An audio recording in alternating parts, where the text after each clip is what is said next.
So, 4s and 3s, well, that's just smashing, isn't it? We couldn't ask for any more than that.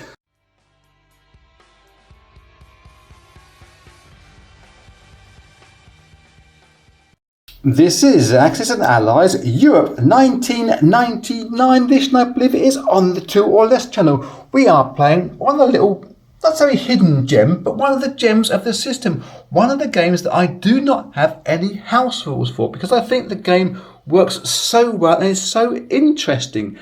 It doesn't need me mucking around tinkering with it. We have a convoy system in here. These convoy centres, if a German boat gets into a British, American or a Soviet convoy centre, they would take away these IPCs from that country's economy. The money does not go to Germany, it's just taken away from that controlling power. It's slightly different down here in the Middle East.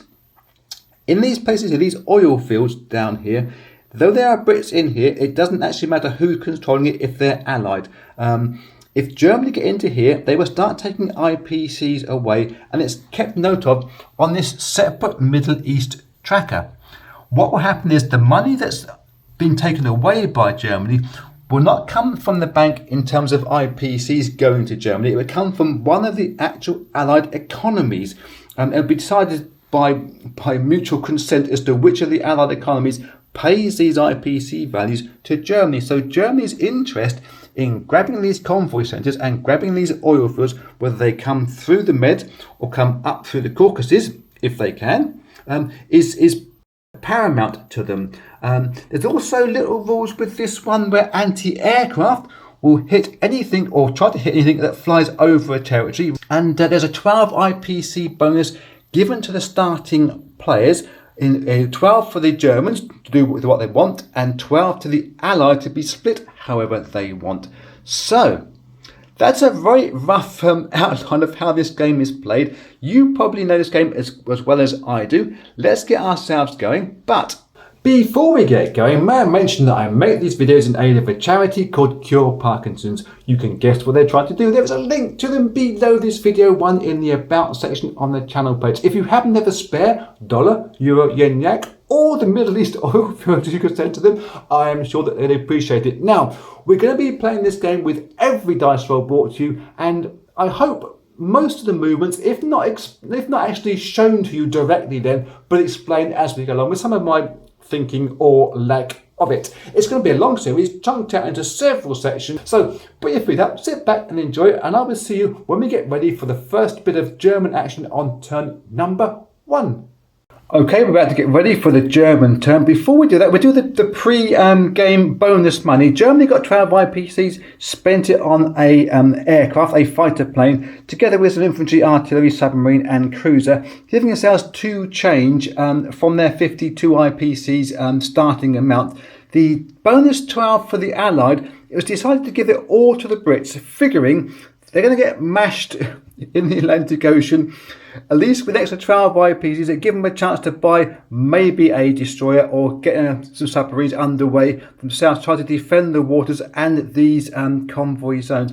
I've marked up just about all the battles I can think of and some of the non-com move, but obviously when I start moving things around before we roll the dice out, I might see a couple more cases, but generally speaking, we're going to be hitting this fleet up in the North Sea quite hard with a couple of submarines from over here.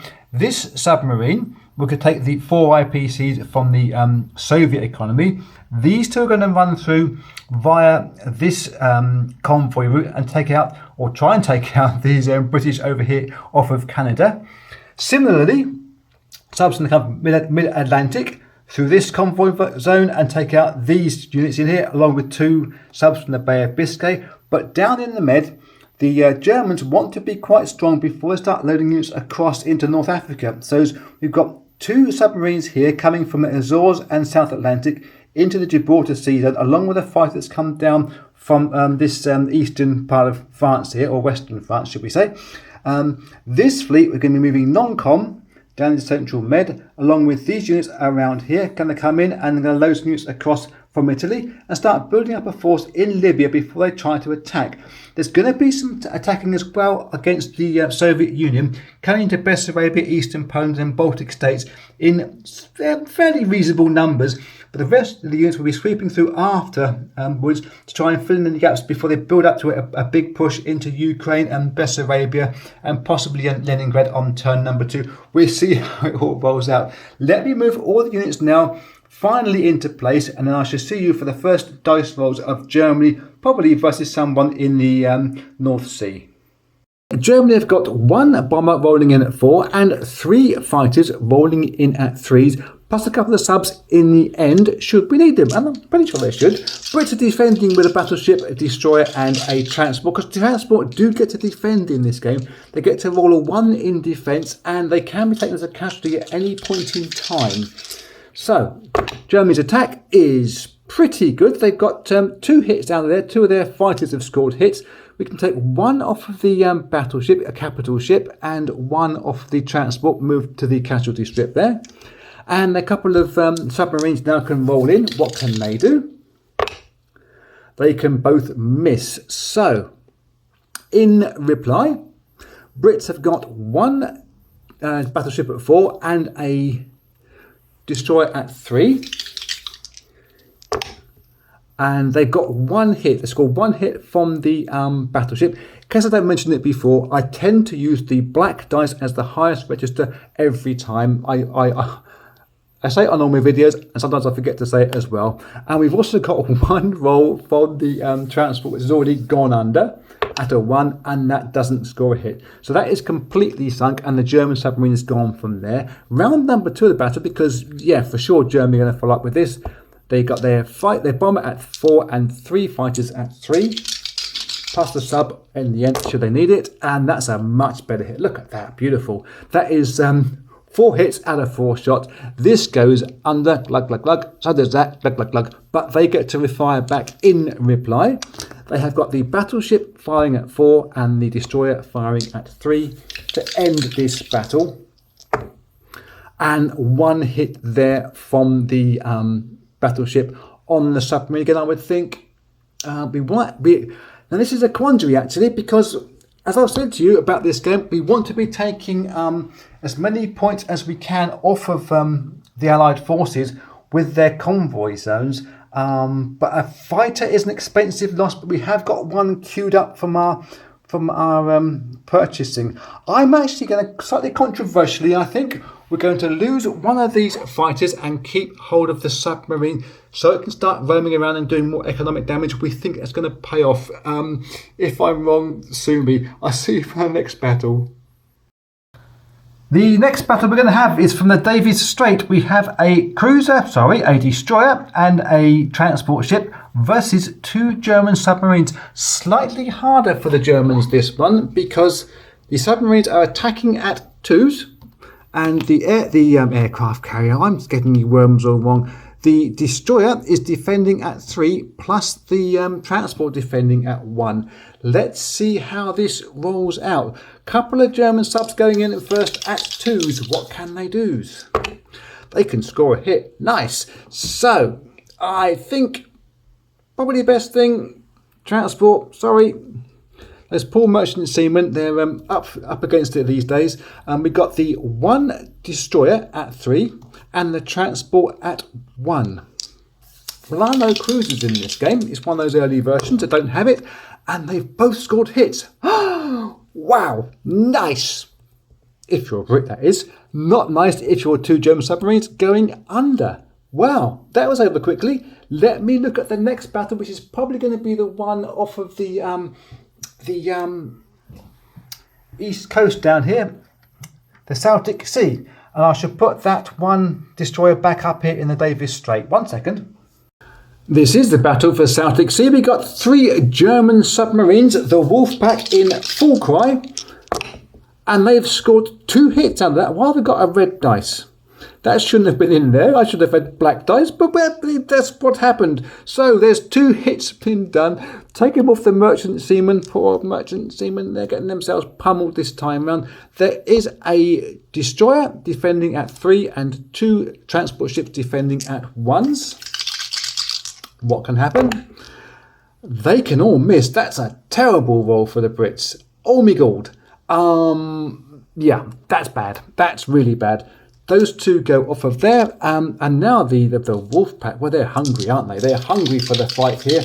3 at 2, what can they do? And they can all miss themselves as well. Let's have a look at what the destroyer from the Brits can do at the 3. It can miss as well. This is going to be a tedious amount of rolling. One more for the submarines.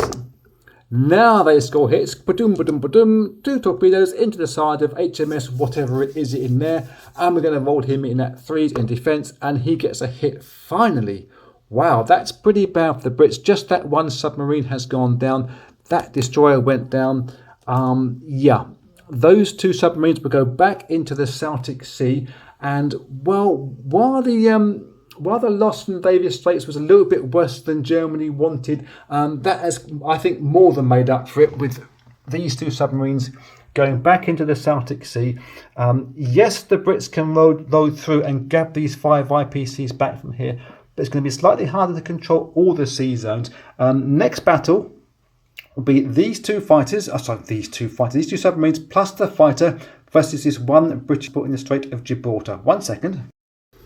Okay, in the Straits of Gibraltar, we've got this one fighter that's flown down from France and a couple of submarines. So we've got 1 at 3 and 2 at 2s versus the one British destroyer.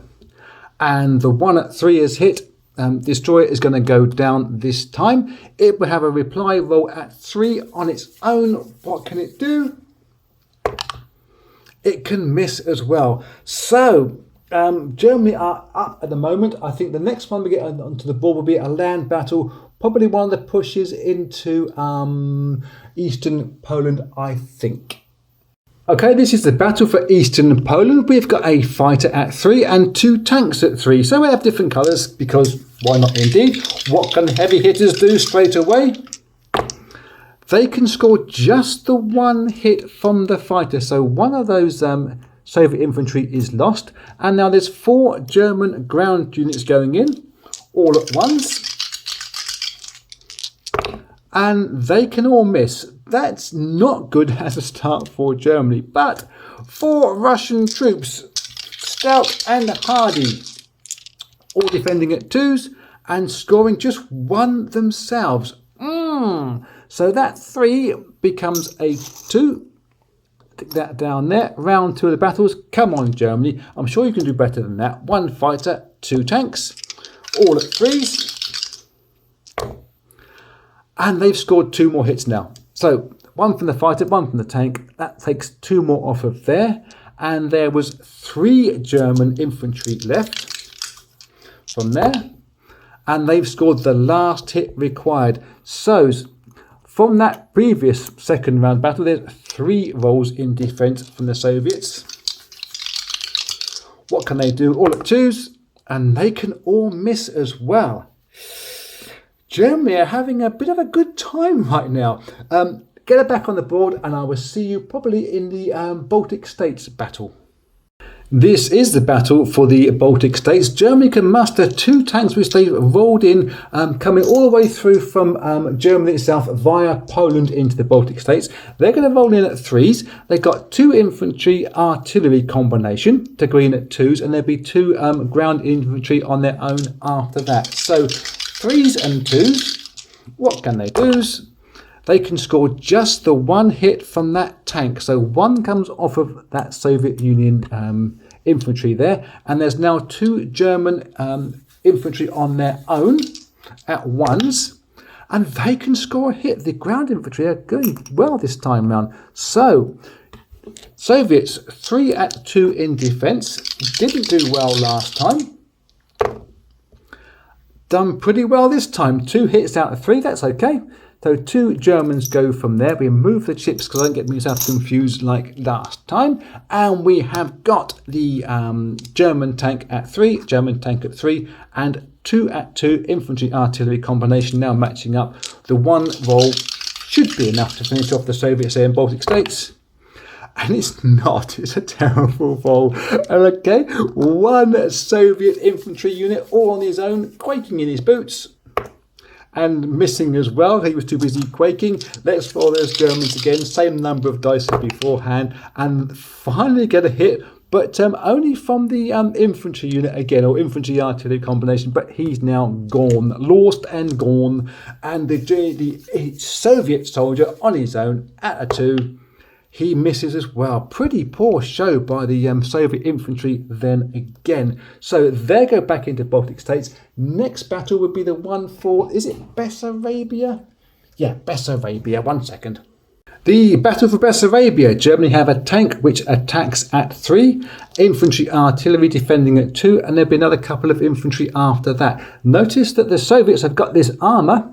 Their tanks defending at 2s. They defend at 2 in this version of the game. Makes them slightly weaker, makes them less effective.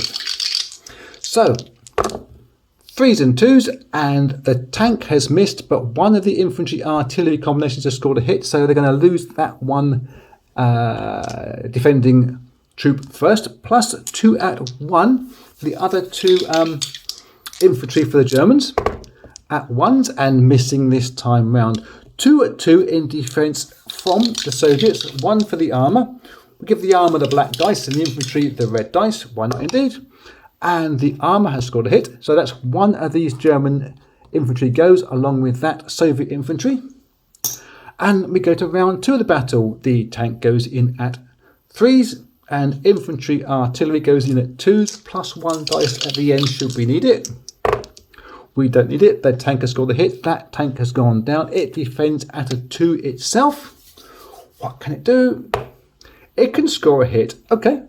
So, slightly harder for the Germans there, but they've got themselves now into Bessarabia as well, which means no IPCs down there for them, but they now can be free to move all their units this way up towards the Soviet Union to probably wrap around and try to come through the Caucasus. Maybe not threaten Moscow itself, because, well, that can be quite a hard nut to crack in this version of the game. But getting themselves enough of a distraction for the Soviets to be able to free up their units that are down south of the European Union to come down across the ocean and into these oil states, which is, I said to you, one of the targets for Germany in this version of the game.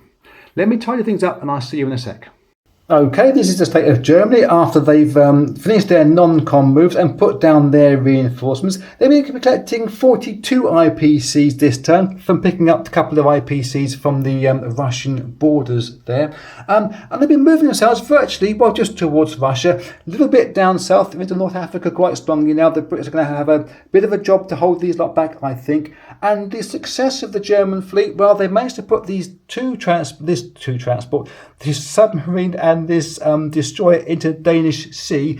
It's a bit of a tempter for the Brits. They could hit them with the bomber, fighter and destroyer here, but they've got their own problems trying to recapture the IPCs from the convoy zones. So I don't think the Brits will be too keen on risking their units against those 2 German units. They're a bit of a tempter, really. So I think next up, we will see what the Soviet Union can do about things here.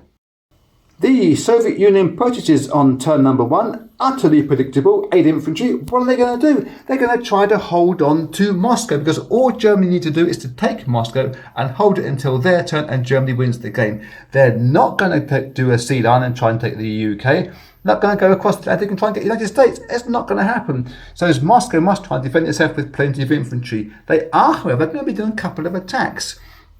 They flagged up this one here. Germany used their 1 transport, left it naked in the Baltic Seas to transport, I think it was a couple of infantry, into the Baltic States battle.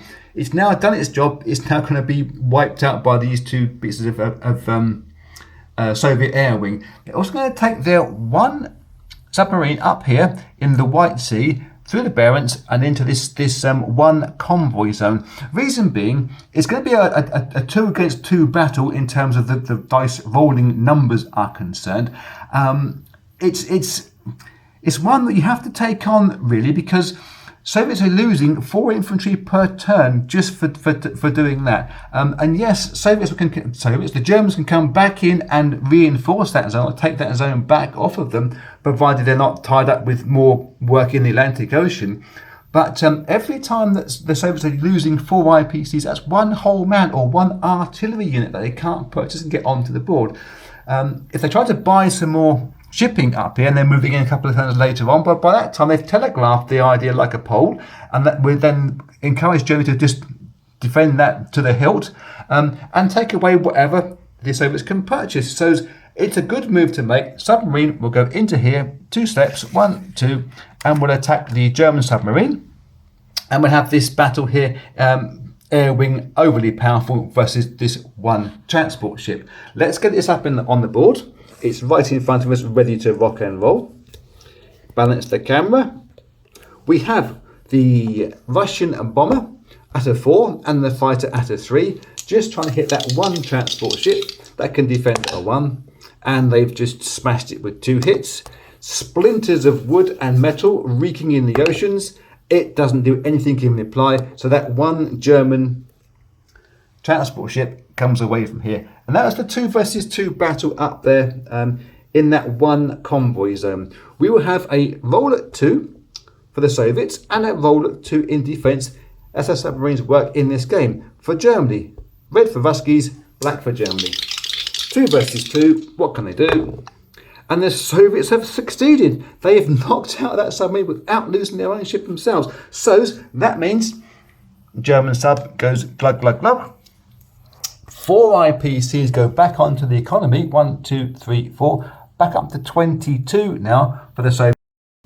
Oops, pushed the wrong button, cut myself off in me prime. The Soviets are up to 22 IPCs now, and we're going to be loading their plane, or flying their plane, their fighter, back into Leningrad, and this bomber back into Moscow, I think. Everything else will start moving towards this the Western Front. Leningrad, Bessarabia, Ukraine, Caucasus are all going to be reinforced, maybe even Karelia as well, with this plethora of infantry, artillery, tanks that we can get forward, plus the 8 new guys we're going to be purchasing, or we've purchased. We're going to Leningrad, Moscow or Stalingrad, whichever way we think we're going to do it, just to reinforce this front, to hold this German advance back. So I will see you next time when we get on to the British turn of turn number 1.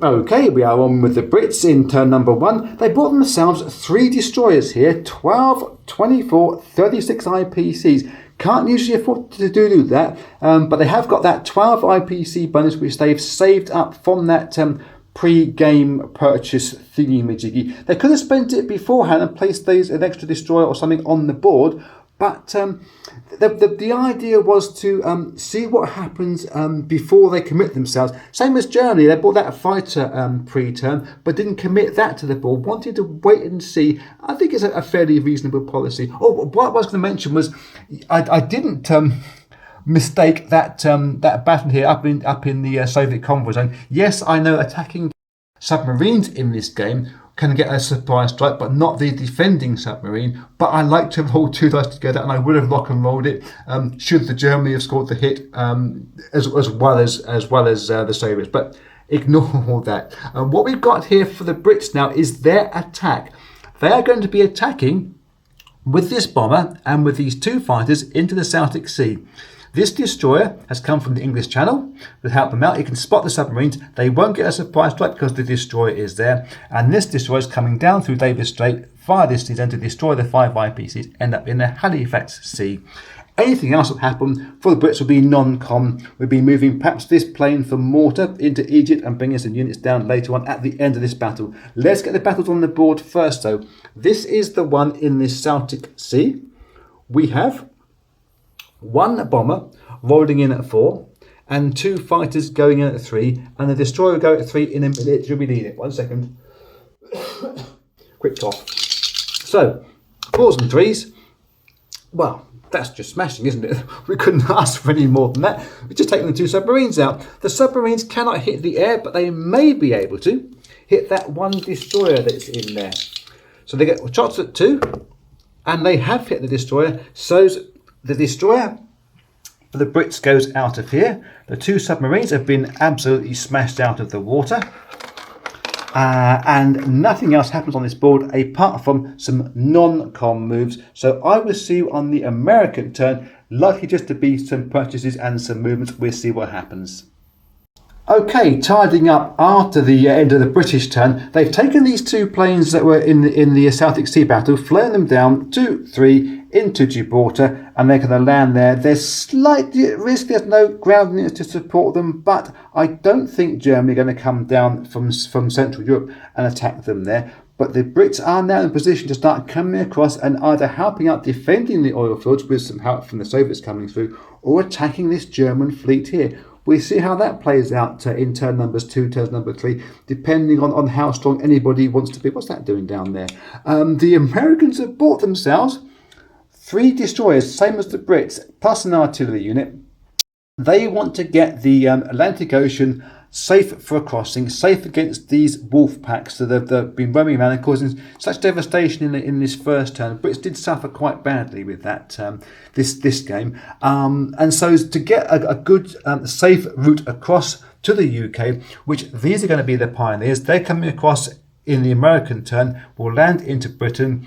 The transport and the destroyer will land in the South Sea and start building up some forces ready to come either across the channel to help out this fight against the Germans, or maybe start shipping things up into the Soviet Union to use that patriotic war thingy, so as the Soviets will start using American units for themselves. But that will be way down the line. That will be enough for turn number 1 and video number 1. We'll keep it into manageable sized chunks for me to make and for you to enjoy, and I will see you in video number 2 coming up sometime in the near future.